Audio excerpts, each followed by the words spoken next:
Hi everyone. Today, we would like to talk about Indonesian Chinese culture. With its object of research, the film titled Ca-Bau-Kan directed by Nia Ninata, we have a hypothesis that Ca-Bau-Kan is a social commentary film to depict the services of the Peranakan Indonesian-Chinese people during the Indonesian War for independence as a response towards the racial-motivated persecution during the New Order era. With that hypothesis, we have a research question. That question is, what does the director of the film Ca-Bau-Kan want to tell the society? Before we go through the analysis, we would like to give a brief information on Peranakan Indonesian-Chinese culture and the cultural diamond. Cited from the Britannica website, Peranakan is a term used in Indonesia, Singapore, and Malaysia for mixed race native. Usually, the term Peranakan is used for a Chinese mixed race native. This is because the Peranakan Chinese is the majority in Peranakan. Quoted from McKelvey and Pappas, culture can be defined as features and knowledge for a specific array of individuals surrounding cultural objects such as language, religion, cuisine, social habits, and music and arts. Stated by Griswold, the cultural diamond is a calculation instrument designed to provide a more complete knowledge of any cultural objects linked to the social realm.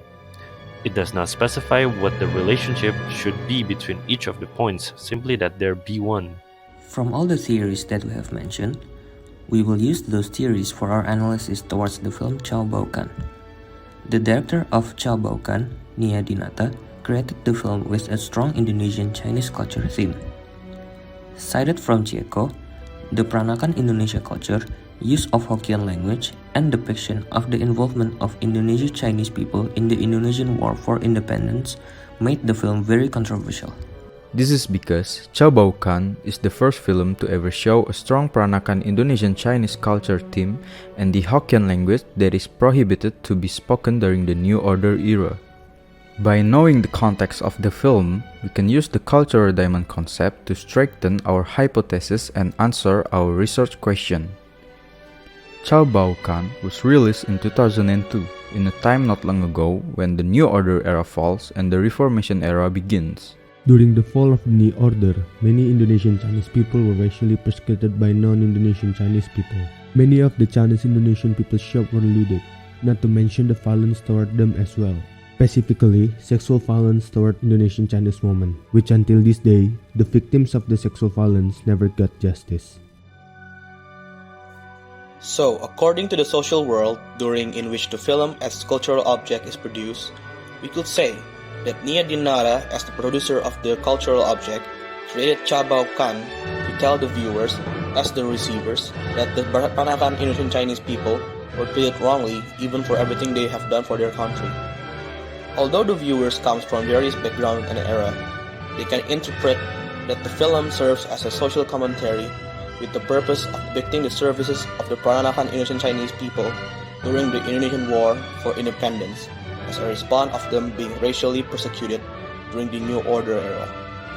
This makes the film becomes Nia Ninata's medium to educate the viewers of the services of the Peranakan Indonesian Chinese people during the Indonesian War for Independence. Other than that, it can also prompt the viewers to communicate with Nia Ninata on how to bring more awareness towards racial equity by creating another cultural object, or either make a change towards the viewer's own social world that is dealing with the same issue.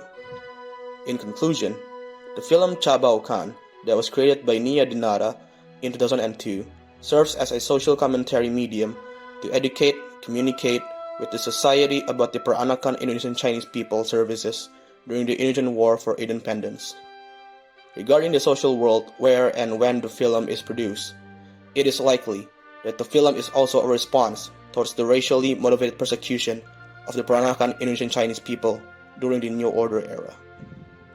That is all we can talk about Peranakan Indonesian Chinese culture and the film Ca-Bau-Kan. Thank you for taking your time to watch this video.